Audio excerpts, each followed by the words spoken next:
Bedelin to ask the questions. Ayun po siya. Ayan, ayan. Ayan, siya yung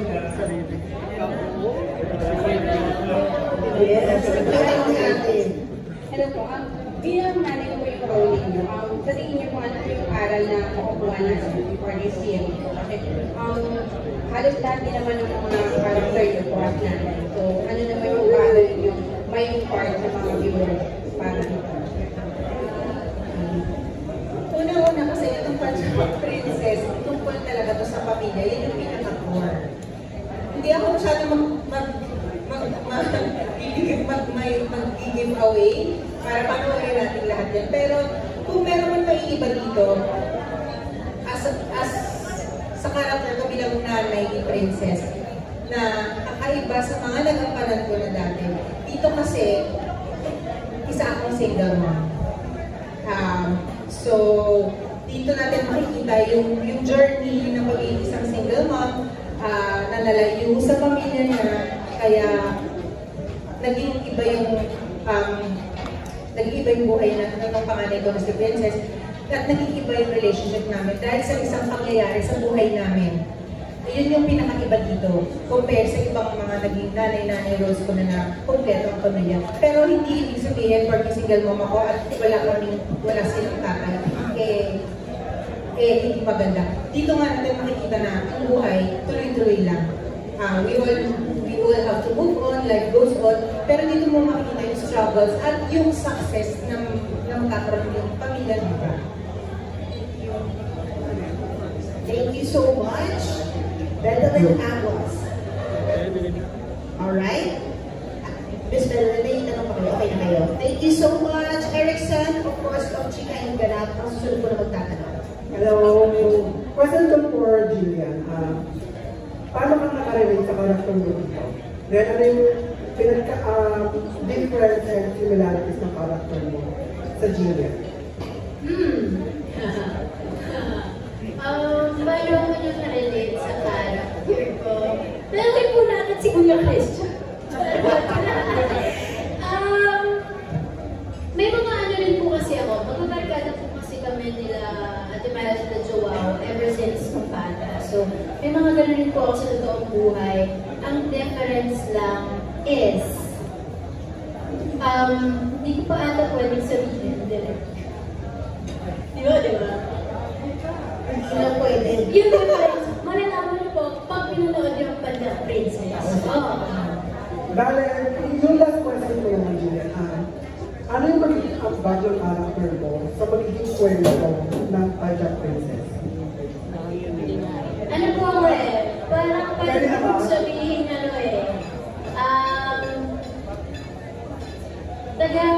po ako, kumbaga, as a friend, di ba? Ikaw yung nagbibigay ng advice sa kaibigan mo, ganyan. Minsan, pinupush mo siya sa mga hindi niya parang kayang gawin or mag-decide. So, parang feel kayo yung role ko sa kanila, sa mga friends ko. And thank you, congrats. Thank you! Thank you, Erickson. At ang susunod na magtatanong, Naz Tabanes, ang pinipili ko lang niya. Una, Direct mic. Comment first. Direct mic. Comment lang po sa mga sinabi ni Miles sa casting.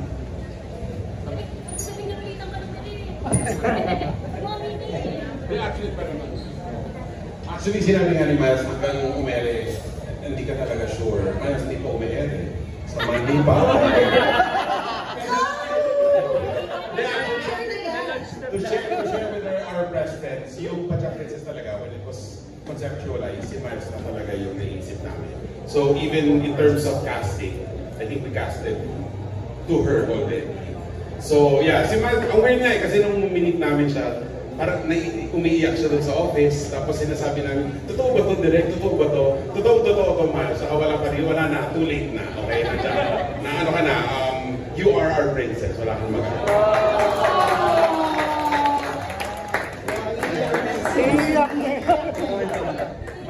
iiyak na yan. Comment lang.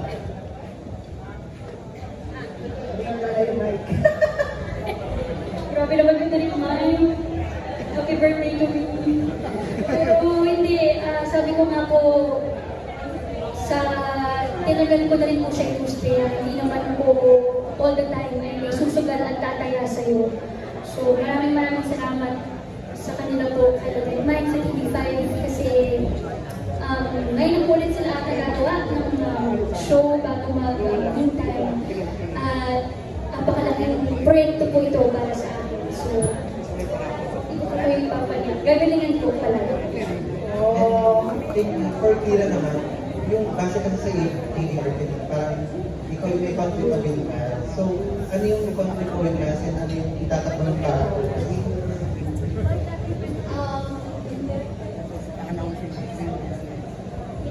Console muna, syempre. Ito lang po ang pwede kong sabihin at i-share.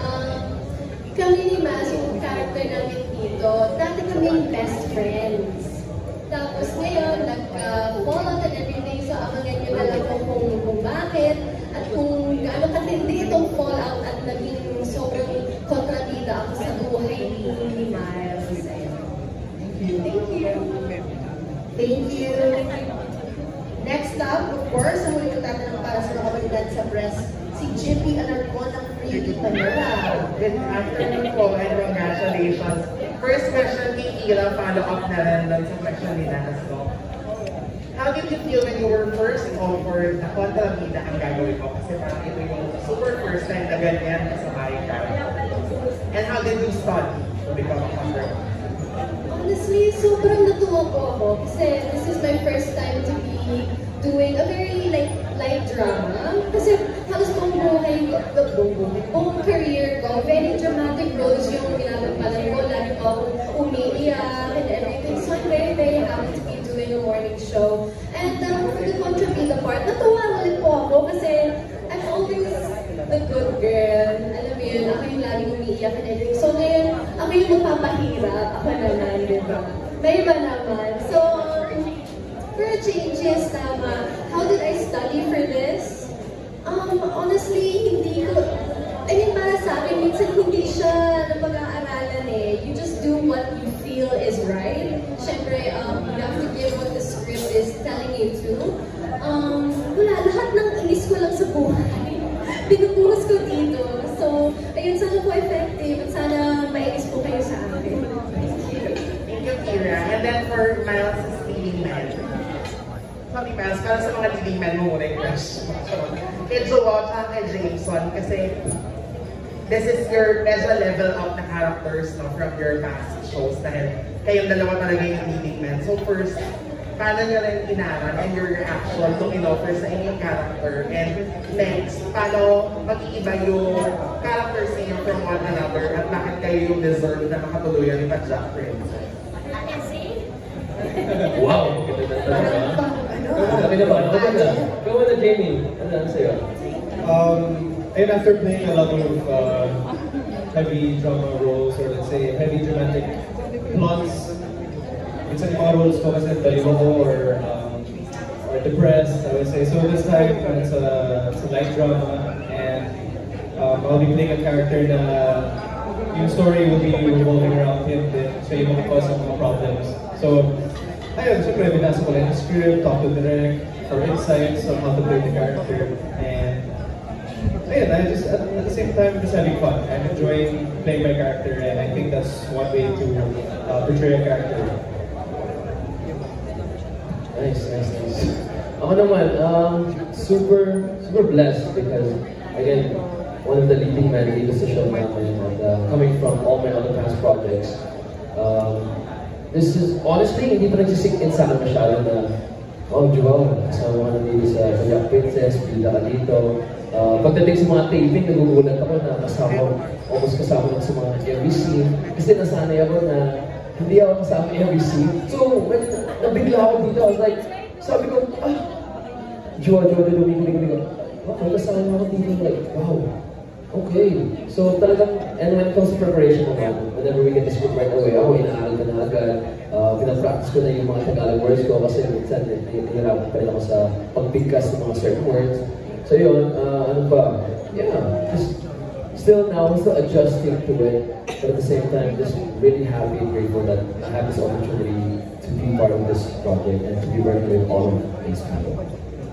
And then, sorry, super last question. Go ahead. Miles, ngayon ka lang ulit nagkaroon ng voice sa isang show. So, unang naka-adjust ka na ba sa pagla-love team ulit after Love You pa ata yung huli mo or ano. And then, of course, ano ang thoughts mo, inisip mo ba na darating pa ulit itong opportunity to lead a show ulit? Una po sa lahat, sabi ko nga sa kanila, ano kung tingin, 24 ba ang bewang ko?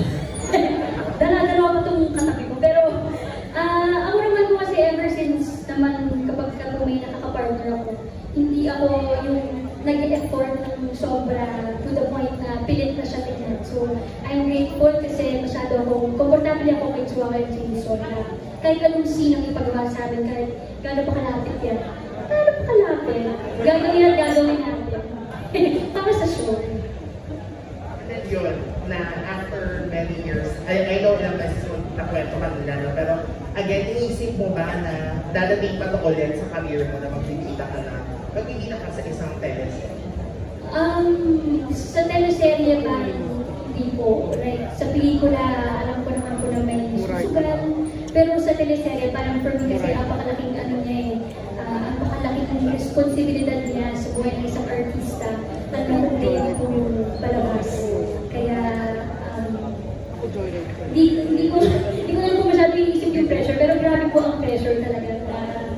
Naiirit itong show na to, kaya baka mga Tuesday pa po ako makatulog.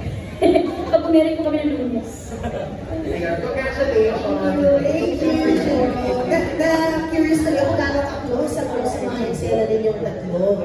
Pero, before we go sa Q&A, may mga kahamon pa po kay Direct Easy. Direct Easy yung thoughts nyo lang po sa on-sound cast na nabuo. And of course, while directing it, yung dynamics ng cast. Kamusta po sila? Balitaan nyo naman kami.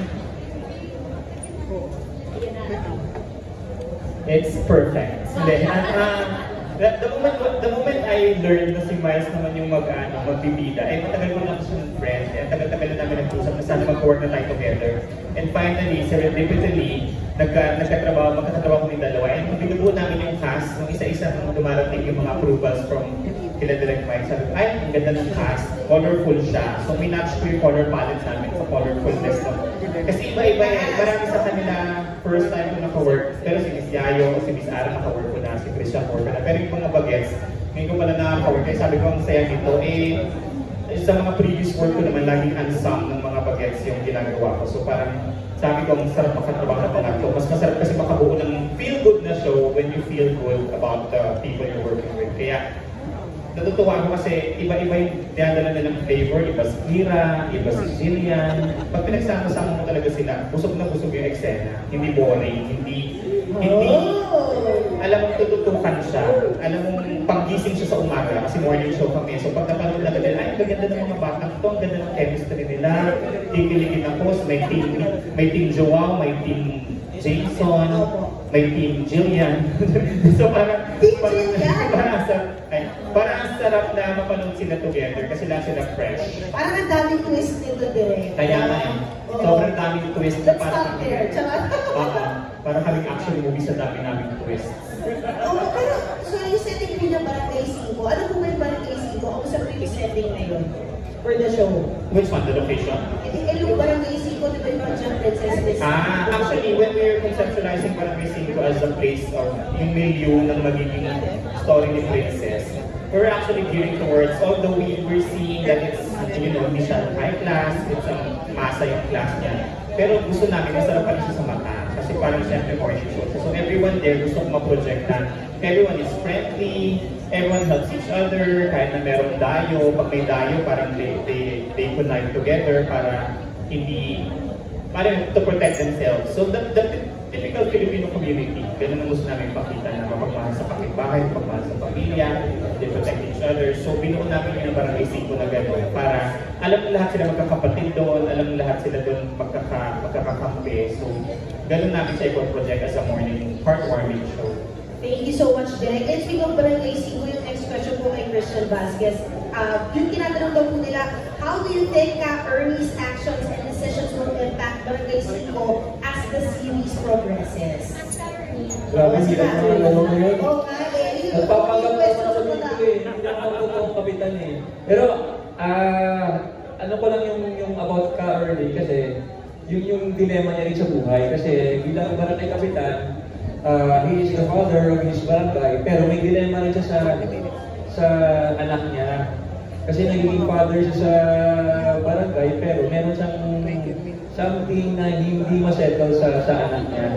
So kung paano ko ngayon, i-connect ko kung paano ko naman mai-develop yung barangay, hindi ko pa alam sa mga writers kung paano nila gagawin.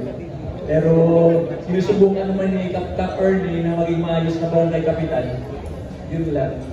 Thank you so much, Kap Ernie. At narinig na natin yung iba na tungkol sa kanilang mga gagampanan sa Padyang Princess. Pero syempre sina Jen, sina David, di pa natin narinig yung kanilang gagampanan. So syempre kami ipapalan kasi na hindi nyo ina-explain sa amin. O, sino gusto mo na? Ayoko po si MJ. Magandang hapon po sa inyong lahat. Ako po si Jen. I play the role of Rambo. Ayan po. Ang medyo ba? Ako po si Jen. Ako pa ang gaganap na Ram dito. Kaibigan ko ako ni Cassie, ni Laika and Cassie po. Ayan po. Kagaya po ni Laika, hindi po magiging maganda ang mga pang-araw-araw, ganyan. Pero life challenging po ito. Actually, lalaki po talaga ako. Ayan po. Kami po ang team comedy dito sa Padyang Princess po. Ang kinakatakot ko lang po, nabasa ko na po yung script ng Week 5. Natatakot po ako sa mga fans ni Miles. Because basta. Yun lang. Parang sa ako sa kaiinisan dito ng mga followers and fans ni Jason nila yun. Ayun. Pero I'm happy to be here. Maraming salamat. Thank you so much po, Miss Kat. Payak na. Thank you po. Thank you! Ayan. At hindi pa natin nanonood. O si David, hindi pa nagkikwento, di ba? Hi everyone, I'm David.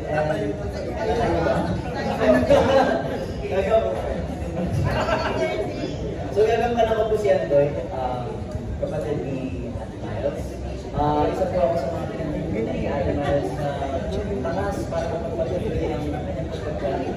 And supportan ko lang siya at mahal namin siya. And I just want to say that I'm really grateful to be part of this amazing casting function. So, amazing director. Thank you! Ang ating mga ladies, hindi pa natin napapakinggan si Mel, si Carissa. Go! Ano mga character niyo dito? Yes, go ahead. Dito ka na sa gitna mo, diba? Para mamunin ka ng mga POV. Nakatid ka, ay, ito ka ng mga camera. Magilaw ka. Ayan. Hello po, ako po si Mel, and I'm gonna play the role of Gingging po. Ano puro ka? Ako malutay na sa ay, hindi ni tape pa. Grabe. Sige, ang easy yung mukha na katingin sa'yo. Char lang. Okay, go. I'm gonna play the role of Gingging po. Kapatid po ako ni Ate Miles. Ako po yung medyo black sheep po sa magkakapatid. Ako po yung laging sakit ng ulo kasi medyo meron po ako sa manong sa kay ate ko and kay Miss Yayo po kasi hindi po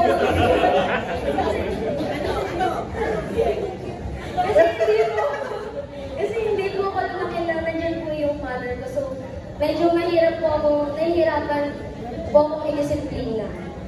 Oh! It's giving baggage. Ganon. And of course, si Carissa. Yes, hello everyone! So ako po si Carissa Torioco at I'm cast ni Franco po. Isa po ako sa Mean Girls. Trio po kami ni Agenda at Ikira, of course. Ayun po, ako yung, diba sa mga friendship naman, sa hindi talaga mawawala yung tutang, may gusto. So ako po yun. Ayun po. Nag-cover tayo today. Anyway, ayun po, super excited ako na mapanood yung po ito. Talagang iba yung dynamics namin tatlo talaga. Nagkakasundo talaga kami. So, talagang it just works po. So, super excited po ako mapanood niyo. Thank you! Thank you so much, Carissa. And of course, ang nag-iisang si Mrs.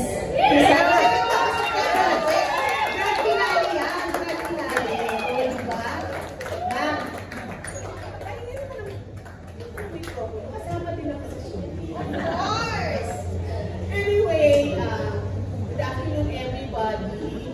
Thank you for coming. Ako si Nanay Lucy. Bago-bago ang role ko dito, Lola.